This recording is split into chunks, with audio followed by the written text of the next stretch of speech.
Good morning. Hello and welcome, everyone. My name is Mary Collins, and I'm the Executive Director of the British Columbia Alliance for Healthy Living. We're so pleased that you're joining us today. We're here to discuss the parallels between alcohol and cannabis. You know, in recent years, there have been some major shifts in our policy approaches to these commonly consumed substances. The biggest, of course, is the legalization of marijuana, which is set to be available for recreational use in less than a year.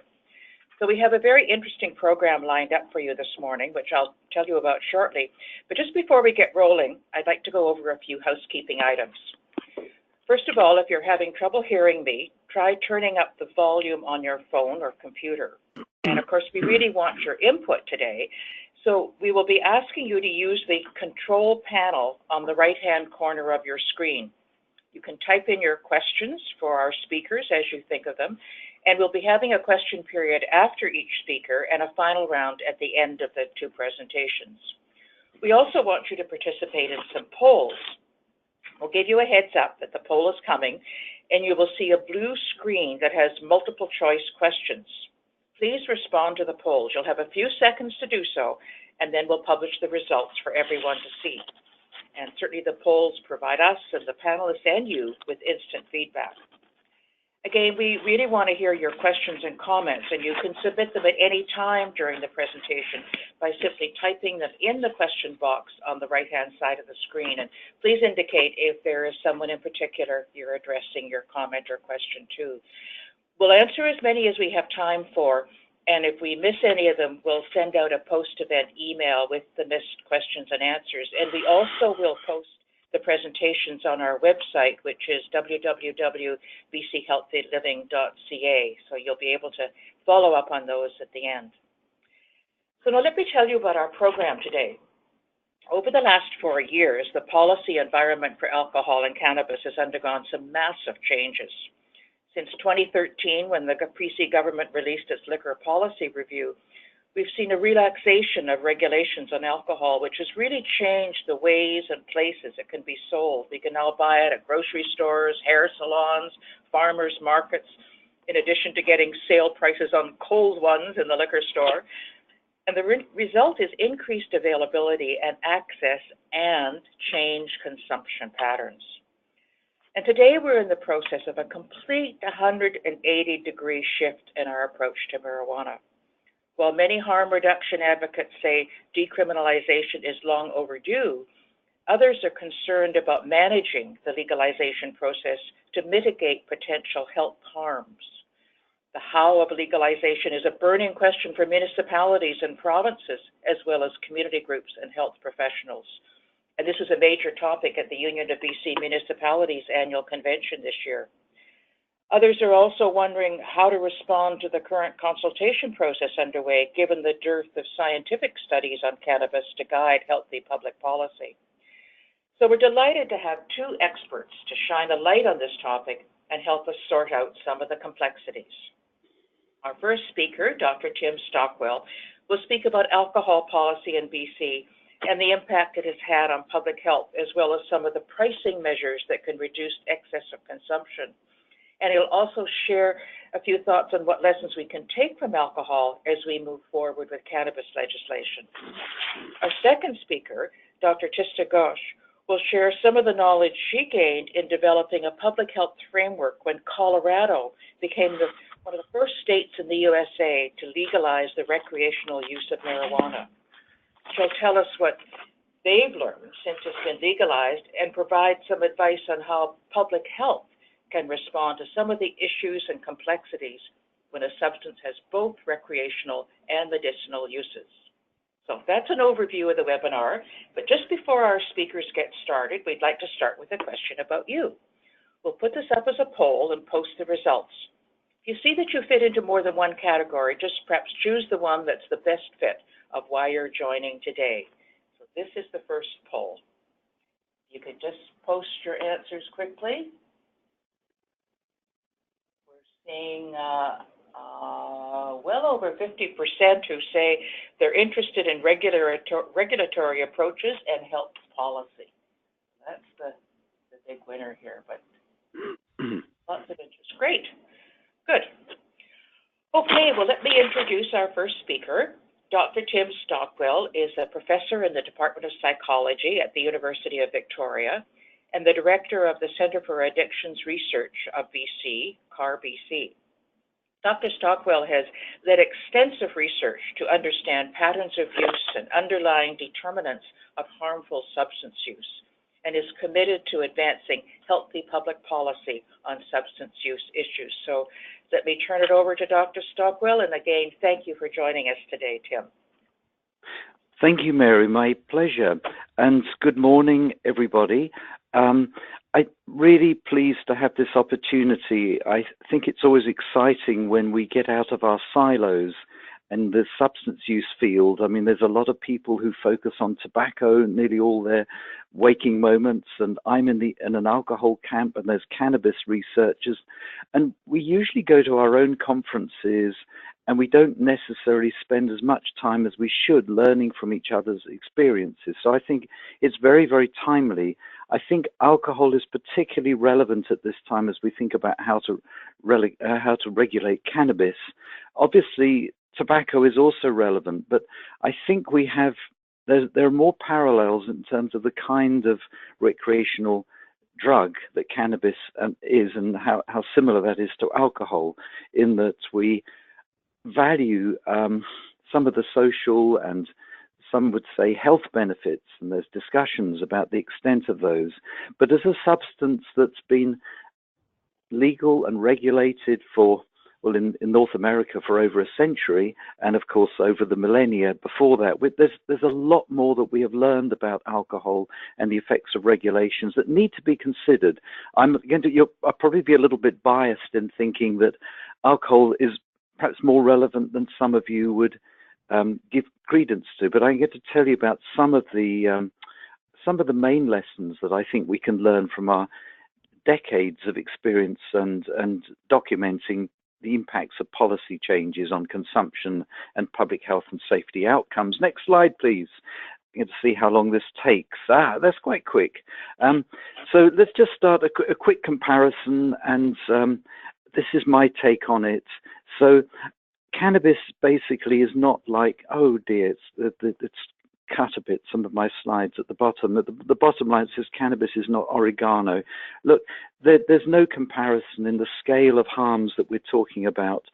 Some estimates here, published estimates for harms from cannabis, estimate between 200 and 400 deaths related to cannabis, all of which are in the field, well, actually most of them in the field of the results of impaired driving. And these are just estimates.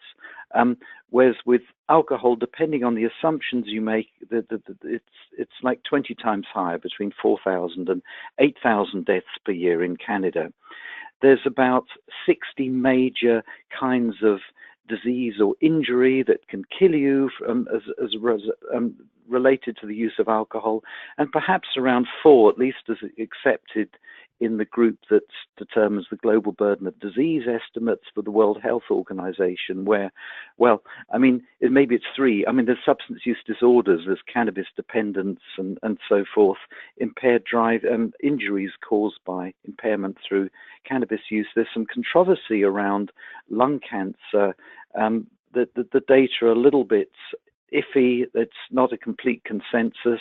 And the balance of evidence taken by WHO is that in relation to episodes of psychotic illness, cannabis is thought in a few vulnerable people to extend the length, the duration, and the earlier onset and duration of psychotic episodes.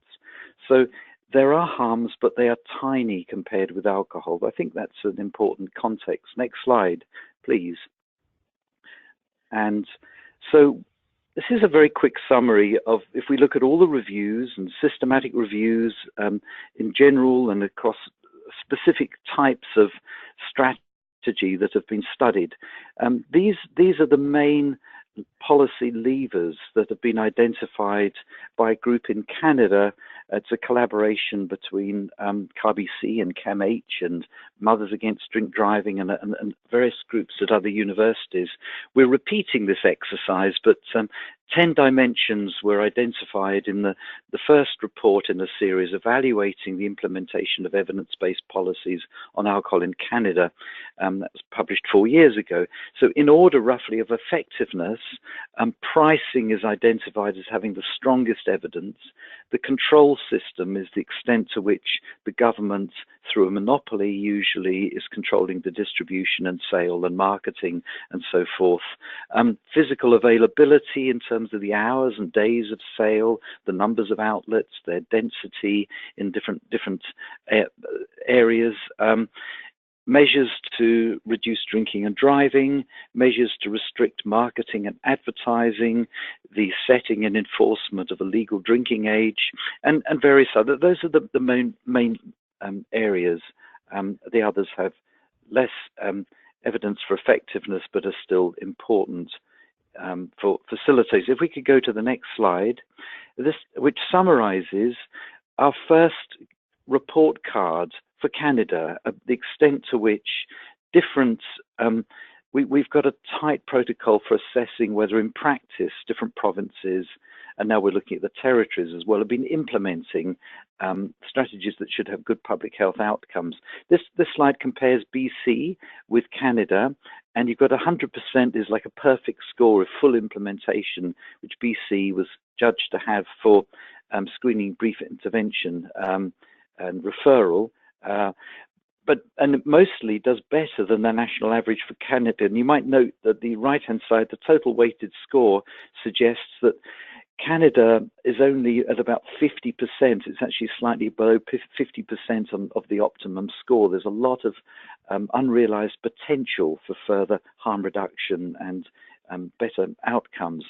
But where BC does the worst is on the two most important systems. One is around pricing, which is scored below average for Canada, and woefully low. And that was before the further relaxing of liquor laws that were implemented following the 2013 review. The next time around, I think, will probably be almost worst in Canada, I think, for the control system. So the two that matter the most, BC is doing the worst on in relation to alcohol. So next slide, please. And where during the national process leading up to the Working Party's report and recommendations for cannabis legalization, our centre prepared a submission which we released, and it can be found on our website, with recommendations as we move forward for the legalizing cannabis in Canada. And in essence, a lot of this is based, the recommendations are based upon what we have learned around alcohol. And I'm going to focus really on two. I mean, these recommendations, there's 12 and they cover a lot of ground. There's limited time. There's so much that could be said on this subject. I'm just going to dive in on two of the most important ones, and these are pricing and the control system. So if we could go to the next slide. The second recommendation, and I'm only going to focus on the first part of it, is that cannabis should be sold in government-controlled stores, and that the other part is individuals should be allowed to grow specified quantities for personal use. And to leave that part just hanging there. So the idea of the government control system of distribution and sale is that the rationale, and apart from over and above the evidence base for this, is that it facilitates the implementation of a whole range of evidence-based policies. So once you have privatized, it's far harder to put the genie back in the bottle. There's so many practical ways. If we could go to the next slide. So some of the strategies that are enabled by having a government control system are directly influencing the price, and especially the lowest price, the cheapest alcohol, which we know the heaviest drinkers gravitate towards. You have total control of where and how many outlets are allowed to operate. Now, there are other ways of doing this, but there's a downside to the private approach. There's evidence from 5 countries that sales to underage and intoxicated customers are far more effectively restricted in a government system with fully trained staff and in good compliance procedures than in a private situation. It's possible to have direct restrictions and just stop immediately the opportunity to sell dangerous products. So, for example, in the last few years, there was concern about powdered alcohol suddenly being made available, very easy to smuggle into late night venues, dance venues where perhaps for young people where they're not allowed to drink. But there's a range of issues. It doesn't matter what it is, or it's alcoholic milkshakes. There's a range of products, and then high strength beers have been eliminated. So beers above, I think it was 8.5%. Some of those beers in Alberta were eliminated as they were causing particular problems. It's much easier, and you don't have to go through a whole legal process to do this stuff. It's just done as required. Direct control over trading hours and days. Point of sale promotions, marketing, and even advertising. So that's some of the rationale. Let's just go to the next slide, please. And yes, so a quick summary. Perhaps the most recent systematic review was one conducted by the US Centers for Disease Control. There's a whole series of systematic reviews about what works in alcohol policy. They identified 17 studies of 12 privatization events where the government monopoly was pretty much overnight, or the control of one or two alcoholic products overnight was privatized, so it was no longer controlled by government. The median increase in sales of the privatized beverages was 44%. There's a range from 0 to 300%, so there's a lot of other factors going on. The CDC recommended maintaining alcohol monopolies. Next slide, please. Now, and just move forward. There's research papers on the experience of privatizing alcohol in British Columbia. But if we could just keep clicking through, please, Brenda, the transitions. So this slide shows the per capita consumption. Stop there. If you just say for the moment, the per capita consumption in British Columbia since 1998, 1999. These are official sales figures. Per capita alcohol, it's litres of pure alcohol per person is the y-axis.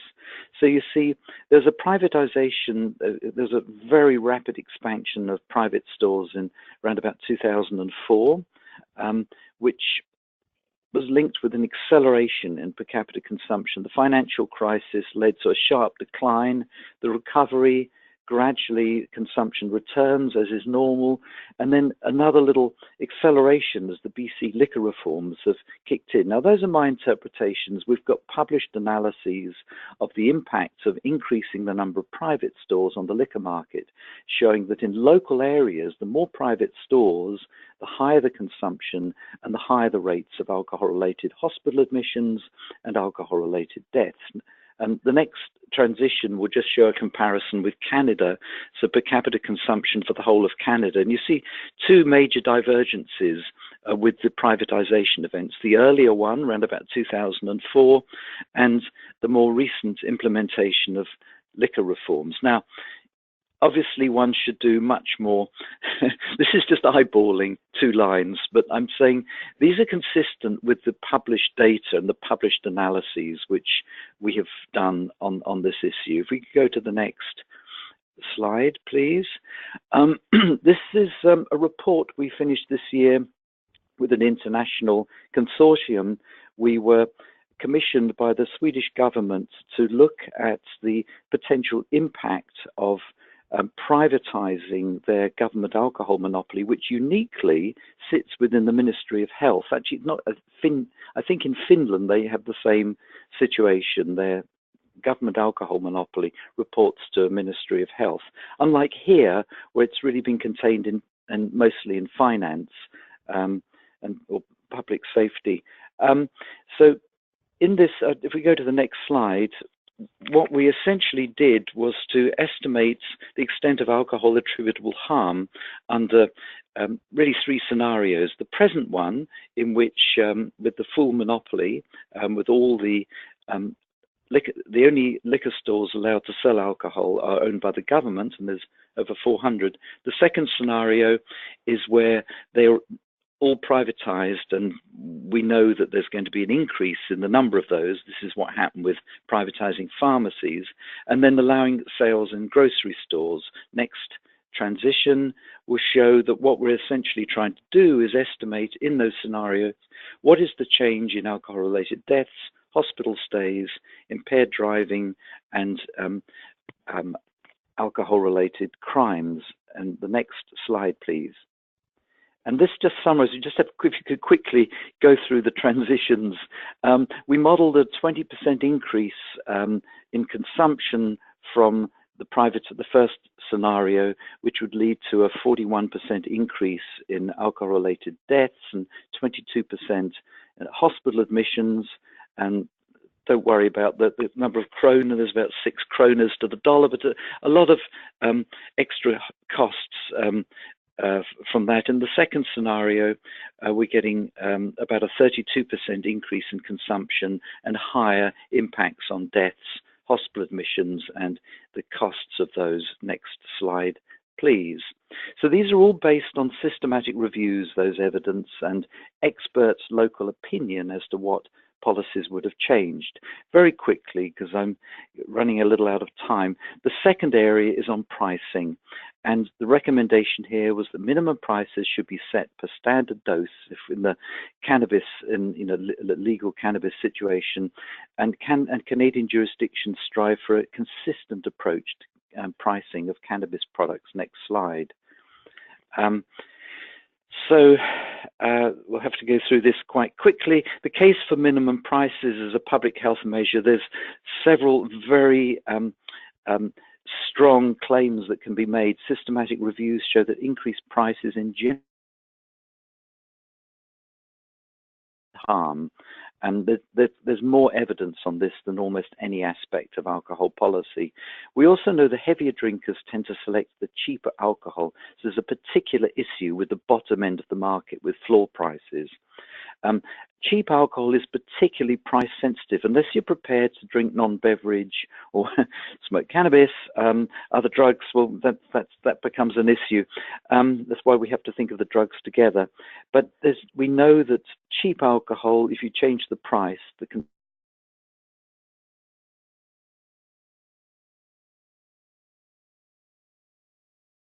as a measure for controlling alcohol use, but there's much stronger support for targeting cheap alcohol.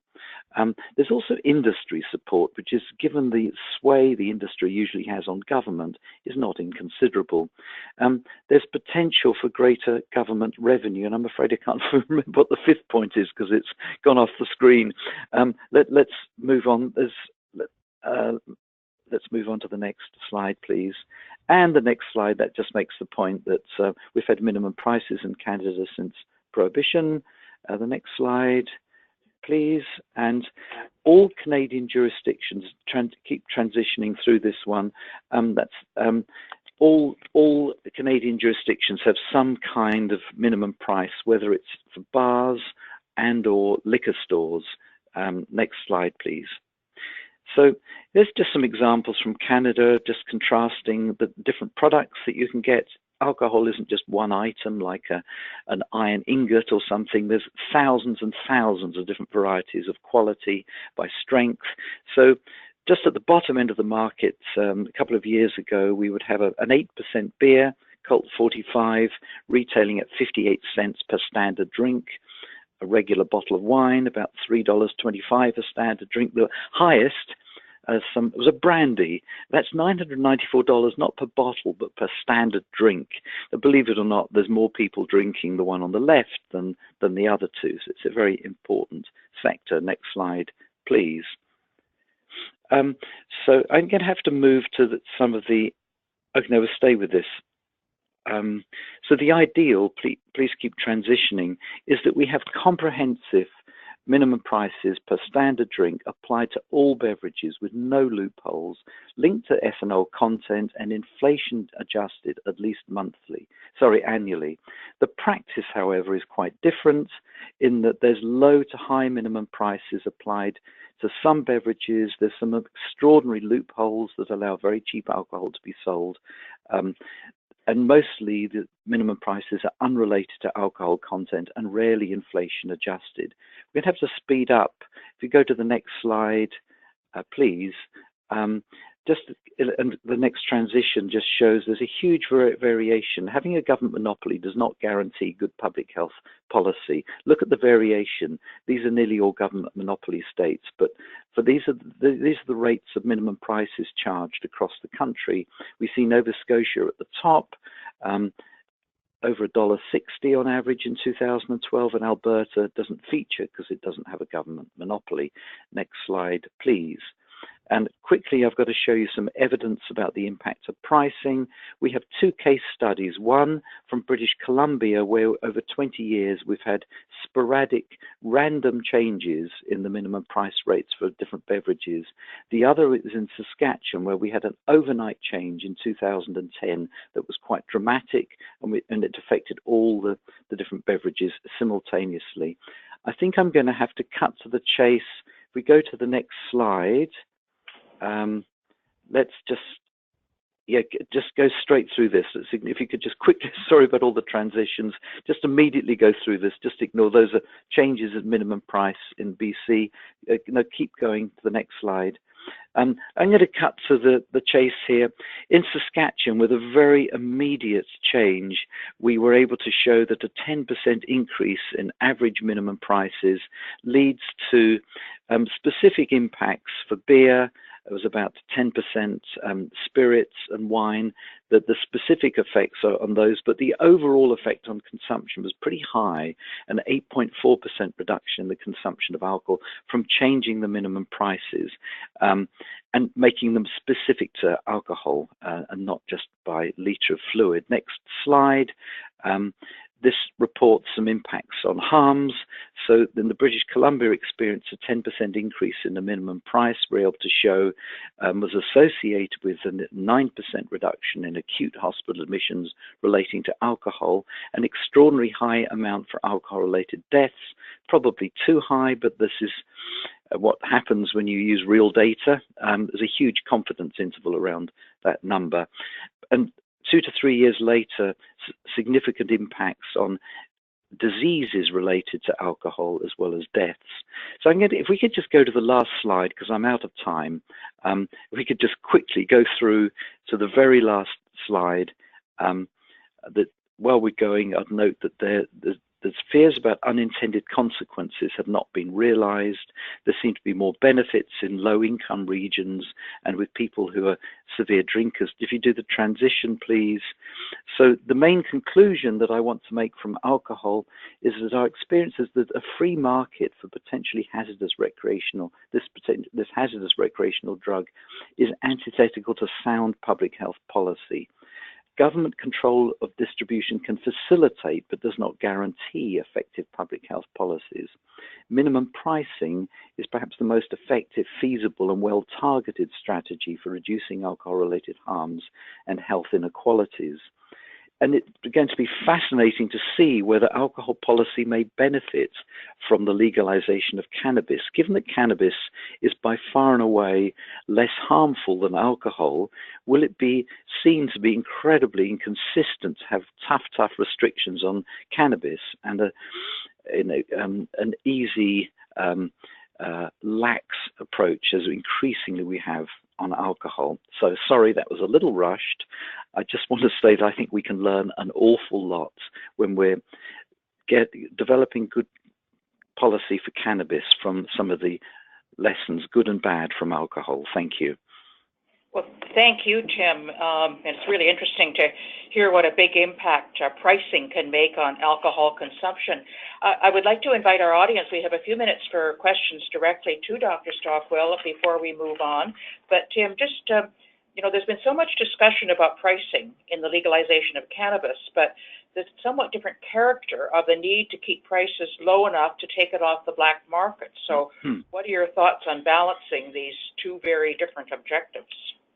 Yeah, that's not any different than we have with alcohol. There's black market alcohol, and it's more of an issue in some countries than others.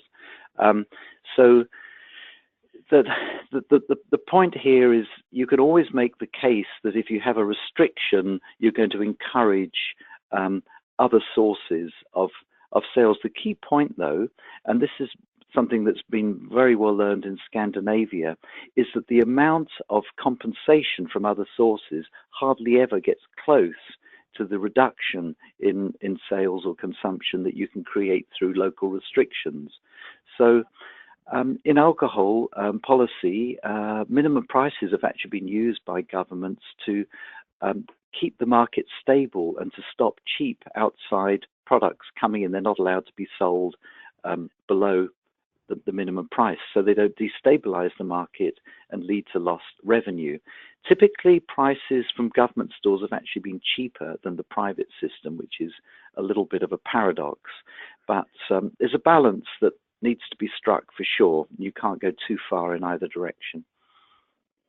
And Jenny is asking, just to clarify the last point you made, as it was made rather quickly, was the steady small increases have a better effect than the immediate larger increases in Saskatchewan? Oh no, the overall big impact, the big hit had the greatest effect. The problem with the random sporadic changes in BC, one beverage at a time, is that it allows for more substitution. So if your beer is more expensive, you switch to coolers. But if you do the price change at the same time, there was a much bigger reduction. So there was less than half. We estimate the minimum price changes in BC are having about half or under half the effect that they did in Saskatchewan when they were all done overnight. Right. And Irv is asking, are any of the other strategies that you mentioned earlier likely to be effective with respect to cannabis? Yes, we mentioned 12. Well, this is the view of, I should say, CABC does not have a formal policy line on anything. We're a group of free-thinking, independent academics. It's just the co-authors of the report, who happen to be all the scientists employed at CABC. We all agreed on the 12 recommendations. So there is discussion there about restrictions on marketing and advertising.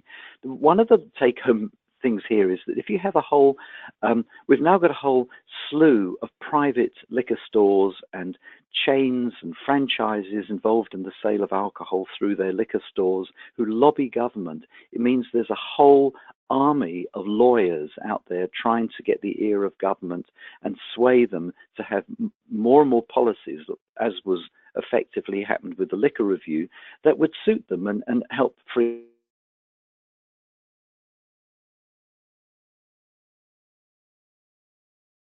The more efficient the market is, the more efficiently it delivers alcohol into our bodies and causes harm. So to the extent that we're concerned about harms from cannabis at any sector of the population, we know that the more efficient the market is, the more we will purchase and the more we will use. So there's many aspects to this, and invite people to look at our submission, which covers 12 areas. Good, thank you. I think we're going to move on to Dr. Ghosh's presentation, because the next question really relates, I think, more to her area. So if you're ready, I would like to introduce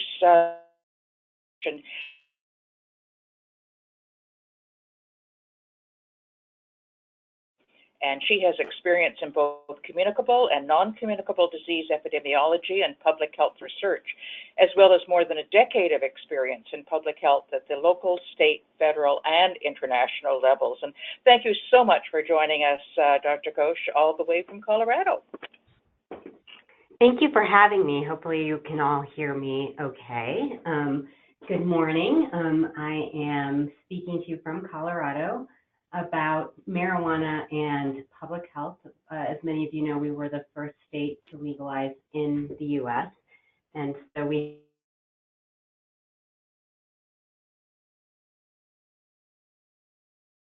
apologize for that in advance, but hopefully that will leave time for questions.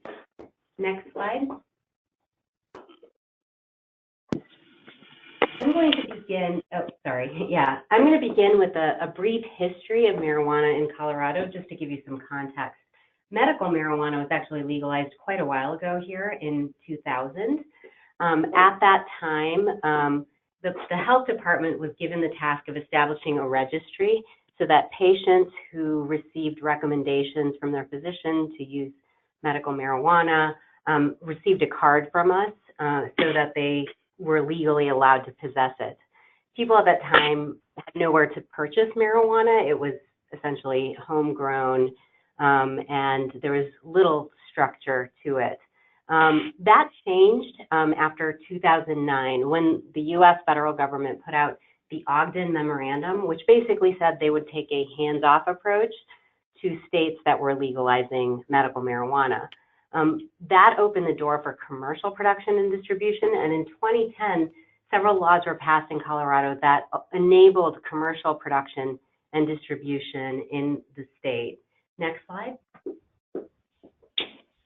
And so what happened was, and this is a graph that depicts the number of medical marijuana patients in the Colorado registry. And you can see that initially there was very little uptick, and less than 5,000-ish until 2009.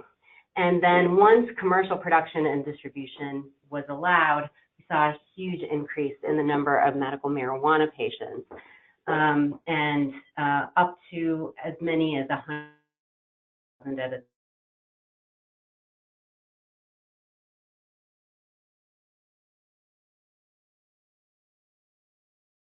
a little bit more later. Between medical and recreational marijuana, it's cheaper to get medical marijuana. So we were thinking we would see a complete decline in the medical marijuana registry once recreational marijuana was legalized, but we did not see that because of the difference in taxation. Next slide. And that brings me to, in my history lesson, November 2012, which is when the voters in Colorado decided to legalize what we call recreational or retail marijuana. We became the first in the state, and we had in the country, and we had roughly a year to figure out what policies we needed to implement before we began sales, which began January 1st, 2014. Next slide.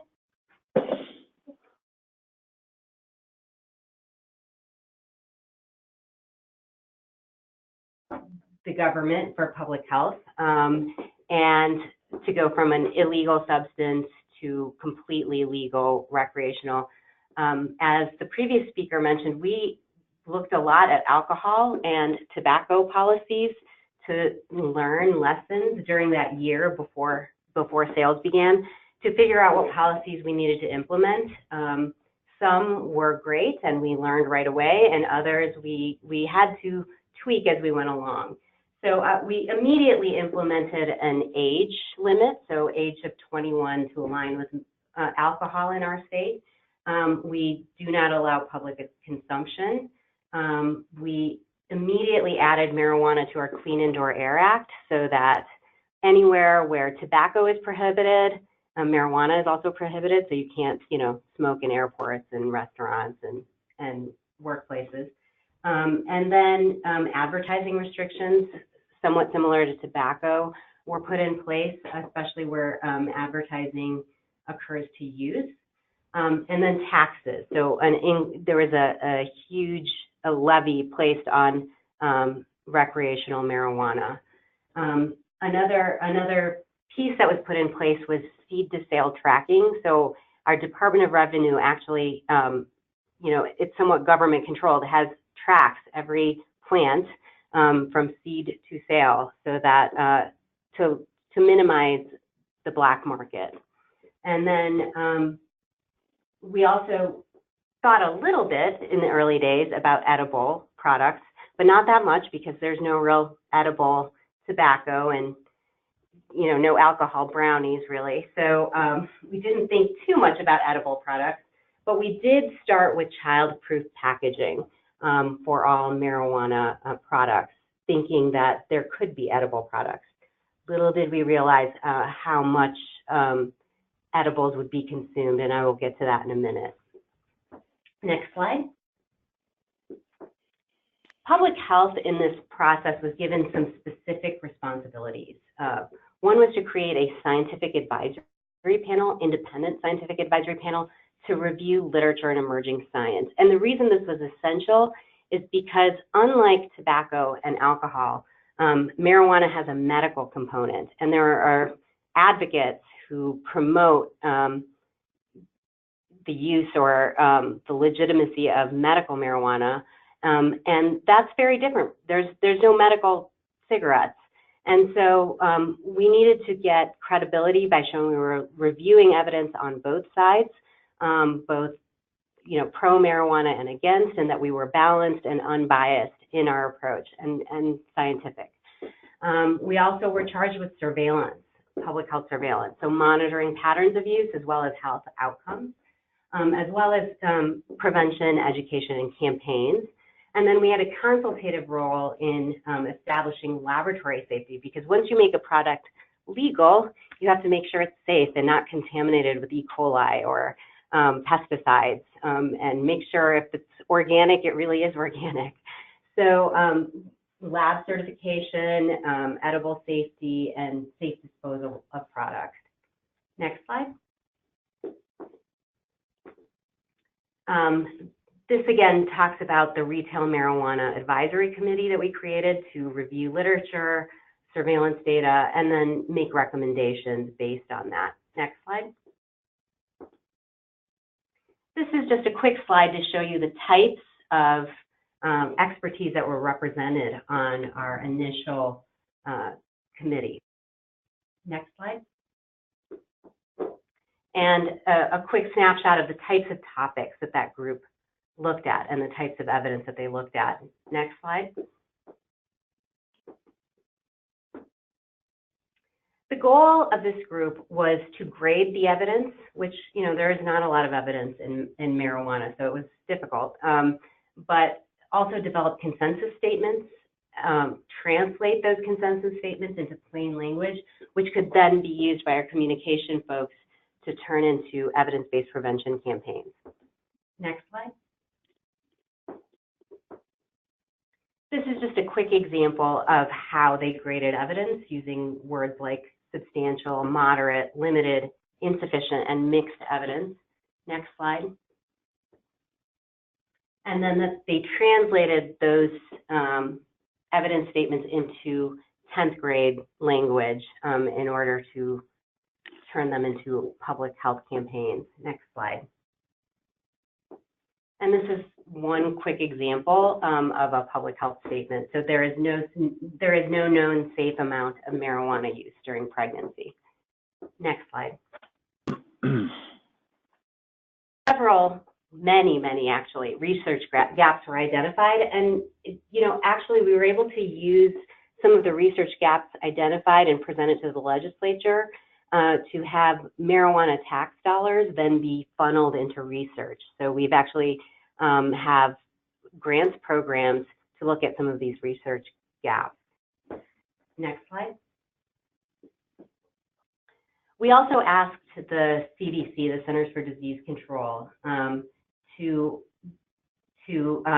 get the Institute of Medicine or our National Academy of Sciences to do a formal review of both the pros and the benefits and the risks of marijuana use. And they actually were finally able to do that in January 2017 and came out with a lot of the same conclusions that our independent committee did. So that was very gratifying to have a national group sort of support what we were doing.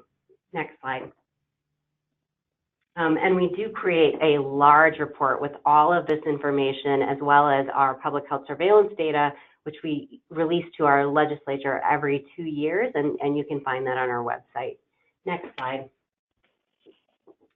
So next, I'm going to talk about public health's role in surveillance, which we do for everything else, diseases, health behaviors like tobacco and alcohol. But I'll be honest, in Colorado, we really hadn't done a lot of baseline with marijuana. So we had to add marijuana to a lot of our health surveys, as well as look at it specifically for health outcomes. And so we were charged with monitoring health behavior, so drug use patterns, as well as outcomes, health outcomes. Next slide. So monitoring patterns of use. The questions that everybody want to know is who's using, age, gender, ethnicity, et cetera, so we could target our prevention campaigns appropriately. And then how are they using? And this became a very important question as we soon realized that, as I alluded to earlier, edibles became much more important of a player than we had initially realized that it would be. How often are they using, and are they following safe practices? So are they storing safely away from children? Are they driving while under the influence, et cetera? Next slide. I'm going to give you some surveillance data that we've collected so far. Some of this is through 2016, some of it is only 2013 through 15. Bear with me, we'll be updating these regularly. We'll start with pregnant women. So about 11% of women in Colorado reported using before pregnancy, 5% during, and 4% during breastfeeding. Next slide. Not surprisingly, more women said they used marijuana when they had an unintended pregnancy versus an intended pregnancy, and that's not terribly surprising, and is similar to alcohol in that sense. And then before I move to the next slide, I think we have a quick poll.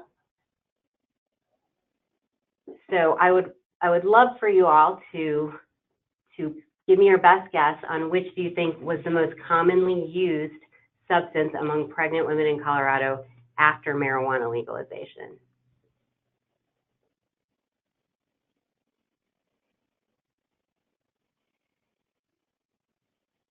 Okay, so tobacco is the winner, followed by alcohol and then marijuana. So let's see what the answer is. Next slide. So actually alcohol. Alcohol was by far the winner, followed by tobacco and then marijuana. And this is a theme that you'll see as we look at our surveillance data. Next slide. And this is just a quick summary of patterns of use during pregnancy, highlighting that women in the ages of 15 to 24 were most likely to use. Next slide. Now talking about child marijuana exposure. Now we were pretty concerned about child marijuana exposure because the edible market exploded. And it exploded in the sense that it wasn't just a few products here and there. It was everything you could imagine. Gummy bears, chocolate truffles, cookies. They even had pizza at one time. Not anymore, but they did. And, you know, anything you can imagine, soda, lots of soda. So we were concerned about child exposure. And so we added to our routine health survey questions about safe storage at home. And only about 7.4% of parents, of course this is self-report, reported keeping marijuana in or around the home, of which 73.8% said they kept it in a locked container. Next slide. Adolescent and adult marijuana use. Adolescent use was a particular concern when marijuana was legalized, so we were very careful to look at that data closely. And thus far, in the 3 years since marijuana has been legalized, we have not seen an increase in self-reported prevalence of use. No change was observed in past 30-day marijuana use among adults. And there was no statistically significant change in 30-day or lifetime use among high school students. However, we are a little bit concerned that youth perception of risk has decreased, which we think will potentially eventually translate into higher use as this becomes more of a social norm. Next slide. This is looking at Colorado current use, comparing it to U.S. use, and not a huge difference since compared to the rest of the country for high school students. Next slide. And alcohol remains the most common substance use in high school students, followed by marijuana and then tobacco. Next slide. This just shows a male preponderance in adult use. Next slide. And we haven't seen a huge, obvious racial ethnic disparities, although there does appear to be higher use in multiracial adults. Next slide. Age, unsurprisingly, higher usage in younger age groups. Next slide. And among adults, alcohol, daily or near daily use was highest in alcohol, then tobacco, then marijuana among adults. Next slide. And this is a brief summary of some of the information I already provided. Also identifies gay, lesbian, and bisexual groups, both in youth and adults, to be more likely to use than heterosexual. Next slide. Now, methods of use. We were, like I said, we underestimated edible products. And when we get to the health concerns, I will talk a bit about some high-profile deaths that actually occurred due to edible products and some of the policy changes we made as a result. But it was very important to us to understand what methods people were using. And I'm going to ask for one more poll, because I don't think a lot of people are familiar with this term, and maybe I'm wrong. So how many of you can tell me what is dabbing?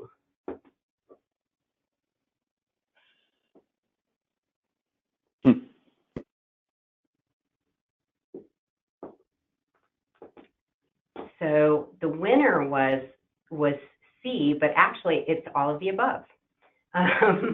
Trick question, but in terms of marijuana use, I had never heard of this before, so maybe you all are quite familiar, but dabbing is essentially smoking or inhaling a very highly concentrated form of marijuana. It's like crack is to cocaine. Essentially, you take marijuana and you put it through a solvent like butane and create a highly concentrated form of marijuana, which colloquially is known as wax or earwax because it looks like wax. And then that is heated on a glass plate with a blowtorch, and the vapors are inhaled. It can contain up to 90% THC, which is far higher concentration of THC than is seen in regular marijuana. And so we're not sure what that does to your brain to have THC concentrations at that level, but it is a popular method among certain groups. People were initially actually trying to make the earwax in their homes and blowing themselves up because they were using butane torches. So we made that illegal. They can still purchase the earwax, but it's in a controlled production setting where they use CO2 extraction in a special $100,000 machinery to create the earwax. They can purchase that and then dab with it. And we've even seen dab buses here where people before concerts can go take a dab before a concert begins. Okay, next slide. So methods of use, smoking was the most popular in terms of those who used only one method, but the majority actually used multiple methods. And so, smoke and ate marijuana, or smoke and dabbed, or whatever combination. Next slide. And this is just a summary of all of this patterns of use surveillance data that I mentioned already. Next slide. Now I'm moving on to health outcomes. We were using emergency room visits, hospitalizations, and calls to the Poison Center to monitor adverse events. Next slide. we did see an increase in hospitalizations with marijuana-related codes by actually 70% between 2013 and 2015. ED visits also increased initially, but then decreased after the sort of initial legalization phase. Overall, marijuana-related hospitalization and ED visits remain pretty small compared to alcohol. And there is a lot of limitations in our hospitalization and ED data, mainly that we think there may be reporting bias, that people coded differently once marijuana was legalized. Also that there's differential use of marijuana-related ICD-9 or ICD-10 codes, which are the hospital codes that we have in the States. And we believe that some ER docs might code anybody who tests positive for marijuana and use that code, whereas others might only use it if they think the marijuana was related to the illness for which the person presented. So because of that, it's difficult to tease out the truth in our hospitalization and ED data. Next slide.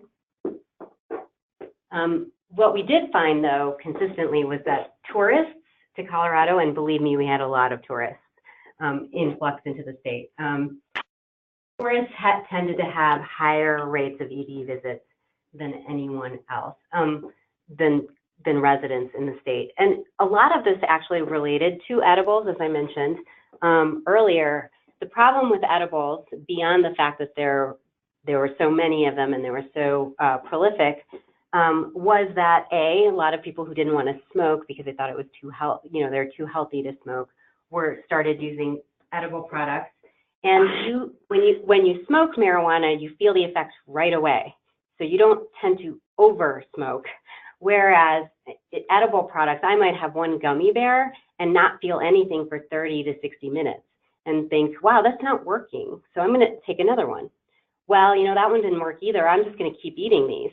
I might end up taking an entire bag of marijuana edible products. And then an hour or two later, I'm, having a panic attack and tachycardic and in the ER. So, even the marijuana industry started a campaign, start low, go slow with edible products because of that issue. I will also say that we had 3 high-profile deaths early on related to edibles. Initially, we didn't, because we didn't think of this policy issue in advance, we didn't have limits per serving size on THC. So you could have a cookie that had 100 milligrams of THC, and the package would say the serving size is 1 bite of a cookie. Well, most people don't eat 1 bite of a cookie, they eat an entire cookie. And so we had some people who had psychotic episodes, one who jumped out of a window, another who shot his wife after becoming psychotic. And we had a woman who didn't speak English who saw a candy bar and ate the entire candy bar, and then had pre-existing cardiovascular disease and ended up having a massive MI from tachycardia. So some of these raised policy issues for us, and as a result, we changed some of our policies. So for edibles, we'd already had child-proof packaging, but we made a serving size requirement, so you could only have 10 milligrams of THC per serving size, and it had to be an obvious per serving size, not a nibble of a tiny chocolate truffle, but an actual serving size that made sense and that was clearly demarcated. We also changed labeling, so we now have a universal label or symbol so that those who may not understand or speak the same language should hopefully be able to tell that it's not a regular candy bar. And then we've also put in some additional restrictions on what edible products could resemble. So we couldn't have, they can't look like animals or cartoons or fruit or anything extremely enticing to children. Next slide.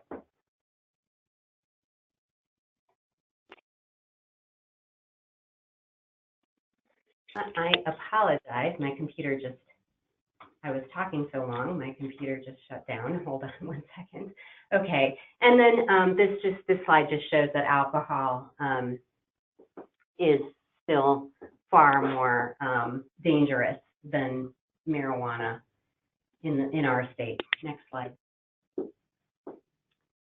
With child marijuana exposures, we did look at hospitalizations and ED visits, and they did go up as we sort of anticipated after medical marijuana was commercialized, and then, you know, even further after retail marijuana was legalized. But the total, you know, number of hospitalizations is still pretty small. Next slide. And this shows the types of calls that our poison control center has been getting. About half and half related to edible and smokable marijuana, and then a lesser number related to other forms of marijuana use. Next slide. Driving under the influence is a tricky one. We did see an increase in DUIs initially, and we also saw an increase in fatalities. What makes it tricky is that we weren't necessarily testing for marijuana prior.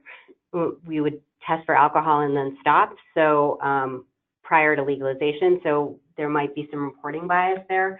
The other thing that makes it difficult is that with the fatality data especially, we don't know if the driver was actually impaired or they just had tested positive for marijuana. So I could use marijuana on Sunday and get in a car accident Tuesday, and I might test positive, but I'm not actually impaired on Tuesday. I might have been Sunday, but I'm not on Tuesday. So that makes it difficult to tease out, and is one of the areas and research gaps that we've identified and that we're trying to actually fund research on. Next slide. This is a quick summary of the health concerns that we've seen. Next slide. And I'm going to move on quickly to our education campaign. I realize I don't have much time left, so I'm going to work very quickly. We had an adult education campaign called the Good to Know campaign, which was a mass media campaign to educate our population on the laws, and was very well received, and evaluation has shown that it has definitely increased knowledge of laws in Colorado. Next slide. We also have a youth prevention campaign. Initially, we thought to focus on health risks, but we learned quickly through focus group research that that did not resonate with youth. What did resonate was the loss of something that they cared about in the short term. So if you use marijuana, you might lose your driver's license. If you use marijuana, you might not get into college. You might lose your job, your after-school job. Those kinds of things resonated more, so we really focused on protect what's next. That's what that campaign is called. And next slide. We also have a pregnancy and breastfeeding campaign. Next slide.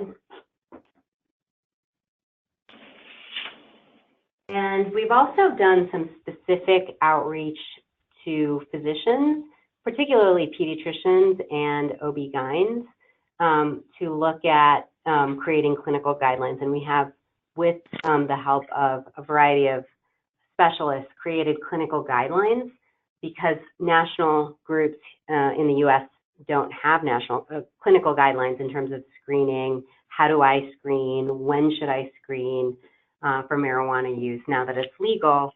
And then what do I do depending on the answer my patient gives me? So we've also reached out to the provider community. Next slide. And that is the end of my presentation. So I am happy to take questions if anyone has any. Great. Well, thank you so much, Dr. Coates. That is such an interesting presentation, and so many lessons that we need to be aware of here in British Columbia as we move forward. Your slides had so much information on them that we weren't, able to have talked to. So, in addition to posting them on our website, I've just been speaking to Brenda, and we will send them out to those who've registered for this webinar, so that you will actually have them as well, because there's just so much there. I know we're open to questions now, but let me start off. But if you were to start over again in terms of formulating a public health framework for cannabis, what would you do different, or what would you prioritize? So many things. One thing for sure, in terms of public health, I would have had more surveillance data before we ever legalized, because the problem is a lot of these, like I mentioned, reporting bias, several times. We didn't have collect data beforehand, so it's hard to know, if increases are true or not true, and we're constantly asked those questions. So I wish we had done that in advance. Another thing is, I think you probably heard loud and clear, is edibles. I think we didn't understand how big those were going to be. I think we all thought, oh, everyone's going to smoke marijuana and it's going to be like tobacco, but it's much more complex than that. And so early on, I brought in a lot of food safety experts, and then not only with the can people have beef jerky, marijuana beef jerky versus pizza versus whatever, but also related to the types of laboratory testing that you should do for marijuana. Because if you're taking a food safety angle and that you're actually ingesting it, should people eat salmonella? Should they eat, pesticide X versus pesticide Y? What should we be testing for? Again, once you make something legal, you have some responsibility to make sure it's safe. And so that became an issue that I wish I had thought of in advance or realized. Serving size, driving is another one, which I think we hadn't really thought about, is how to define impairment, because, as I mentioned with marijuana, you can smoke it several days ago and it might show up in your system when you're tested. And how are you supposed to define impairment? And then you have the medical users who are chronic users, and impairment and their blood levels might look different than somebody who is a naive user. And so those are some of the things that we're trying to tease out. We've been funding a lot of research in different universities to help try and answer some of these public policy issues. And it'll take a few years before that work is out, but we have hope that we'll learn from it. That's great, yeah. We have a couple of questions here from those who've been part of this webinar. And Lori, perhaps you could, how has pricing been controlled for online purchases? Or do you have online purchase like through Groupon, et cetera? And what about promotions, gifts, bonuses associated with purchases? How have you managed that? Sales here are mostly in person, and like I said, we have seed to sale tracking, so they're in person, in stores. You have to purchase with ID, and the Department of Revenue can actually track where that plant that you bought came from, and there's tracking numbers, and it's a computerized system that can track it. So we haven't done as, I'm sure there is online purchasing that isn't necessarily sanctioned, but it's not been a huge issue compared to some of these other things. Okay. And Irv is asking, it looks like alcohol use declined since legalization. Is that the case? If so, is it related to the legalization of cannabis? That is a great question. We actually don't know. We're still watching the trend. We can't necessarily make that association. The other thing that happened is that opioid deaths stabilized, and I'm sure you are facing an opioid crisis, as most of North America is.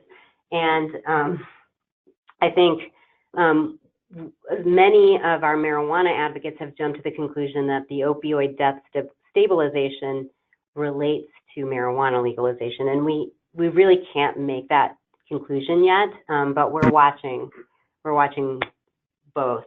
So interesting question. Can I just jump in there? Tim, yes. Just to observe, I mean, if you look broadly across the literature about cross-use between alcohol and cannabis.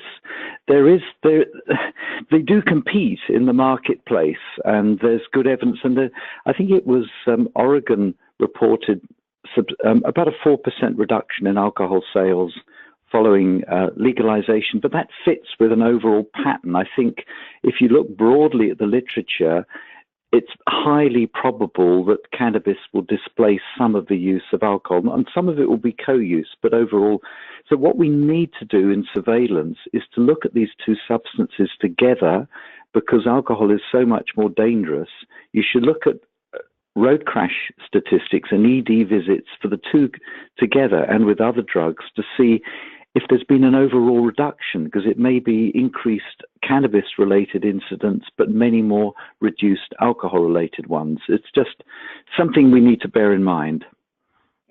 Absolutely, that's a great point. And it's something that we actually tried to look at related to motor vehicle accidents and DUIs. And unfortunately, prior to legalization of marijuana, the law enforcement really wasn't testing for marijuana. They were looking for alcohol. If they found it, then they were done. And so we just don't have a lot of baseline data, which is another wish of mine, if we could go back in time. Another way around that is to look at a surrogate measure like single vehicle nighttime crashes, which they're classically connected with alcohol or impaired driving. So without, anyway, it's a problem we need to look at here as we go forward. Right. Now we've got a few more questions here, and again, Laurie is wondering what strategies are in place for home delivery to protect against particularly selling to minors. Do you have home delivery? We don't have home delivery. And you wouldn't recommend it, I guess, eh? I wouldn't recommend it, no. Don't forget, we only have 8 months before our new legalization regime comes in, and when I hear all the things you're talking about that need to be done, I get very worried, because I don't think they've been done here yet. But anyway, Randy has 2 questions, because you mentioned a prenatal campaign. What was the most significant learning from that? And can you comment on how nursing practice has changed with legalization, e.g. Training for trauma-informed practice, etc.? So that's an ongoing issue. What we've learned from our campaign is that a lot of those first, that there's very limited evidence, scientific evidence related to pregnancy and marijuana, but specifically related to breastfeeding. And a lot of the moms who use during pregnancy and breastfeeding may be medicating for some reason. So, for example, women with hyperemesis, or women who maybe can't use an antidepressant are using marijuana instead.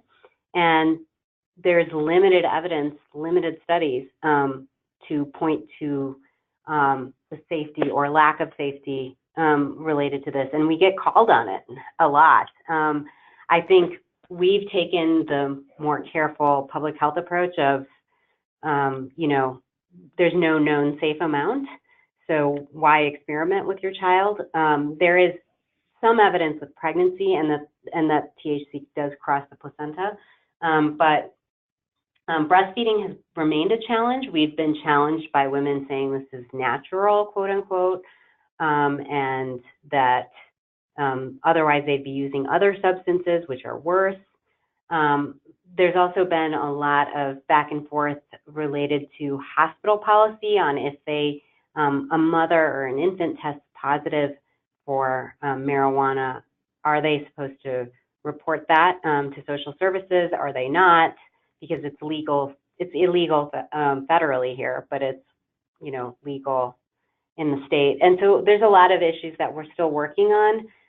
Our pregnancy and breastfeeding campaign showed us that we really need to do a lot more in terms of buffering the evidence. A lot of pregnant women ask a lot of questions, and they do a lot of internet research. One thing we ended up doing, rather than using mass media, was going through influencers. So bloggers who are, mama bloggers and who have thousands of followers, asking them to embed our content without saying that we told them that, embed our content into their blogs because we did not, as the government, seem to have as much credibility with some of these women. So we used influencer and social media campaigns more with breastfeeding and pregnant moms. But there is still a big concern with the unintended pregnancy group, so who may not realize that they're pregnant. And so we've been working also with OB and nurse practitioners and midwives who may see these women in preconception care to talk about marijuana. Great, that's really good advice too. In fact, was wondering, you mentioned your obstetrical and pediatric guidelines, and Sherilyn was wondering if it's possible to get a printed copy of that. Could you send us that, and then we could post it? Sure. Actually, it's on our website. I can send you the link if that helps. Okay, that would be great. Good, and then we can include that and send it out to people. And Bev was asking, what does the data show in terms of the percentage of people who were using both substances? I'm assuming marijuana and alcohol. Yes, there is a bit of co-use. I don't have that data on me, but I can look up we have a graph on this, look it up and send that out along with the other links as well. Okay, that would be much appreciated. And then what strategies are in place for community events that are sponsored by marijuana retailers or industry, including family community events? In fact, well, do you allow that, I guess? Yes, we do have like 420 as an example. I don't know if that's a thing in Canada. Okay. But we have events. We have the Cannabis Cup, where different growers bring their stuff to the public. Those have the same age rules as anything else. And there's no public consumption allowed, so you can get it, but you can't use it on site. How well that's enforced is another story, but definitely those rules are still in place. We did have an incident at a county fair where a chocolate company who has a marijuana branch as well as a regular chocolate branch mixed up their product and took the marijuana chocolate to the county fair. And we did have children and adults consume that chocolate and end up in the emergency room because they weren't expecting to have marijuana in their chocolate. So that has happened. But for the most part, law enforcement is present, and at the Cannabis Cup and other things, children aren't allowed, and it's pretty well controlled in terms of law enforcement. And I just wanted to reiterate, because you mentioned earlier, just to be sure, that your legal age is 21 there, isn't it? For both alcohol and marijuana. Yep. Yeah, so that's higher than many places in Canada. And again, Albash is saying, thank you for a great presentation, and we would agree with that. So does Colorado have a system to monitor adverse events related to marijuana products, and has there been any findings in this monitoring? We don't have anything specific to products. We just monitor, we just have the Poison Control Center. So they receive phone calls whenever somebody has or when a person chooses to call in with a quote adverse event. And through them, we receive information about products where the labeling might have, caused a problem, or, that's how we learned about some of our deaths. I would say we've learned about, for example, there's actually a vaginal lubricant that was created, and it was labeled as love potion, and people got confused and drank it. So we learned about that through this call center and, had them change their labels. So there's so many products. We don't have an official adverse event line, but we do just used our poison control center line and have advertised that as our adverse event line. Right. And Irv is asking, do you have a controlled sales system, or is it strictly private? It is private. It's private, okay. It's not government liquor stores or anything. No, but they have to get licensed. There's only certain places that can sell, and those have to get very rigorous, go through a very rigorous licensing process. And again, the government does track every plant from seed to sale, no matter what kind of product it goes into. So, so there is that level of government control, but the stores themselves are privately owned. Okay. And as part of your public health approach, was there any work done in getting public health practitioners ready for legalization, for example, in terms of training, information, dissemination, and community consultation? Yes. Unfortunately, in the beginning, we didn't, at least at the state level, know what we were supposed to do ourselves. There's no national models to follow, no true international models that fit our context. So we kind of made it up initially. But within the first year, I would say within the first 6 months of legalization, we created a large public health conference where local and state, and we invited federal public health people as well, to come talk about lessons learned, review the data so far, discuss policy changes, et cetera. And then since then, we've created a listserv and education network through which we share information with local public health.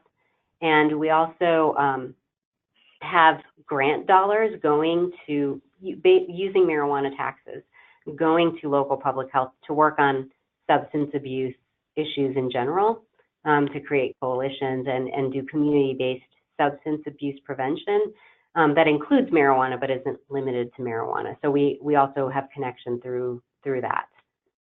Right. Well, I think that partially answers another question, because obviously it is taxed, and does the revenue from the tax, does all of it go back towards public health, or is there a percentage? How does that work? No, it's a moving target, but initially it was passed with a certain percentage being earmarked for schools.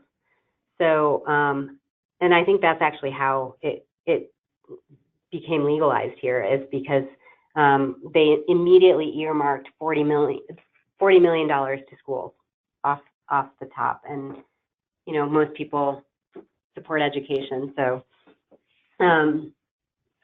schools get a piece of it. Our behavioral health treatment centers get a portion of it. We at this in public health get about $18 million so far, specific to the public health response to marijuana. Most of that, of course, goes to media campaigns because those are expensive. But to get this infrastructure up and running, we had to hire people who do surveillance and epidemiologists and statisticians and laboratorians and things like that, communications people who could create. So that's about how much we're getting right now, but that changes from year to year. And then we also we didn't get that much initially. We went back and asked specifically for money for local public health to do these substance abuse prevention activities at the local level. So that came a little bit later. And then we also specifically went back and asked, based on our scientific advisory committee's report, to fund research in certain areas where we feel that there are major gaps. So we have research now being funded on breastfeeding and pregnancy and marijuana. So actually measuring the amount of marijuana in breast milk as people use it. They're observational studies, obviously, because you can't really do a randomized control trial, but we're funding some observational research there, funding some driving simulation research with people who are using and who are naive versus chronic users. We are funding some research on dabbing, on what the actual effects are related to dabbing. So some of these issues that we identified, we've been able to get that tax money to then fund research in those areas. We are also funding research in medical marijuana to look at some potential benefits and harms in PTSD, irritable bowel syndrome, chronic pain, Parkinson's disease, a variety of diseases. Right. We have a lot of questions. I'm not sure we're going to get through them all, and what we'll do is that the ones we don't answer online we'll send on to our speakers and ask if they could be good enough to respond to them. But let's see what we can do with this one, because as you know, the legal age here will be 19, and Bev is curious about the impact on youth and brain development, and if you have any information on that or research on that. Yes, the research is, we really felt like we were too low in having our legal age be 21, and tried to advocate for older, actually closer to 25, because of this very issue of brain development. And there is a decent amount of evidence related to brain development, which I can also send the Institute of Medicine report, which sort of summarizes that. But I think we were concerned about that, and I certainly would be concerned at 19, but I don't know if it's within your scope to be able to change that. So yes, the higher the better, if that helps. Right. And then following up on Dr. Stockwell's discussion, has there been any consideration of minimum pricing related to cannabis in Colorado? No, there hasn't, and that's a great point. There was really, in terms of pricing, taxation was really the method used. So a minimum price wasn't really set. The tax on retail marijuana is pretty high; it's up to 40%, whereas the tax on medical marijuana is much lower, and that gap causes some interesting problems. So something to consider when you're considering pricing. Right, yeah. And do you have any marijuana cessation support and services in the community? So that is the funding that went to our behavioral health treatment centers to help with addiction and cessation issues. But they really got less than the prevention, I would say public health and prevention did.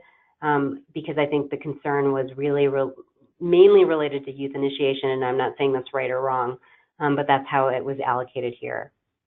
Right. And is there any evidence that users self-titrate their consumption with more concentrated forms of THC consumption? Flowers, buds versus wax? I wouldn't be able to answer that question. We're not.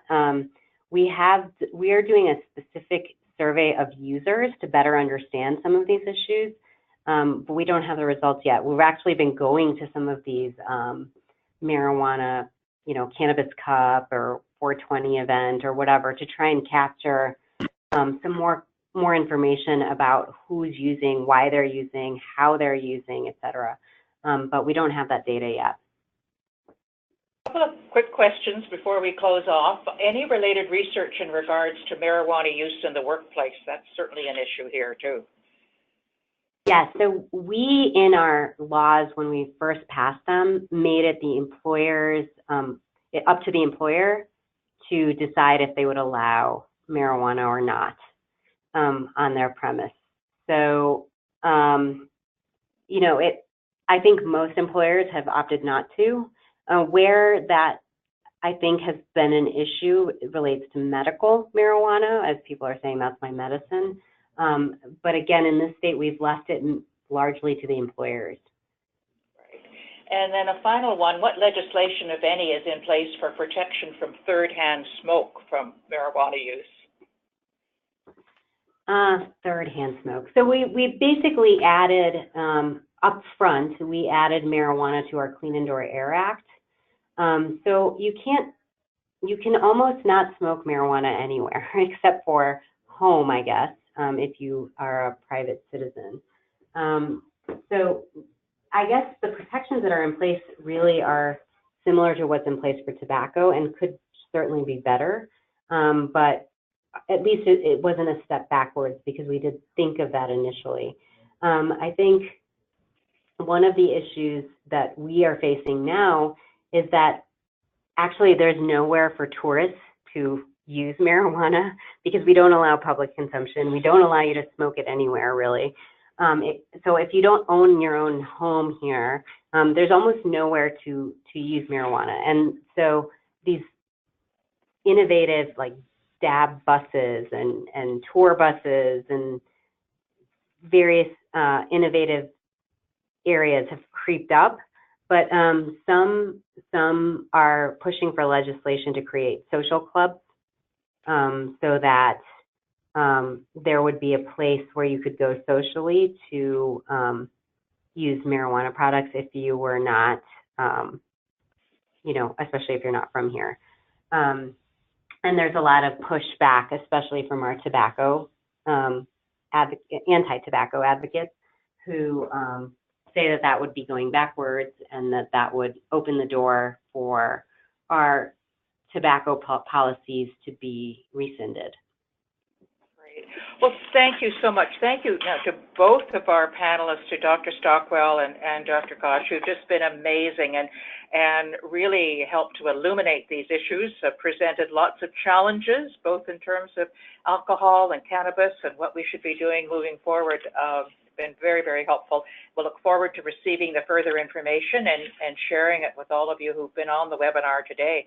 I'd like to thank all those who've joined us today for your attention and thoughtfulness and the questions you posed. We're very glad you could do that. We'll be following up with a short survey, so I hope that you'll respond, as it always helps us to learn from these events what's working and what we can do better next time. We'll have other webinars coming up in the new year. We hope you'll join us. And in the meantime, enjoy the rest of your day. Again, thank you very much. Thank you.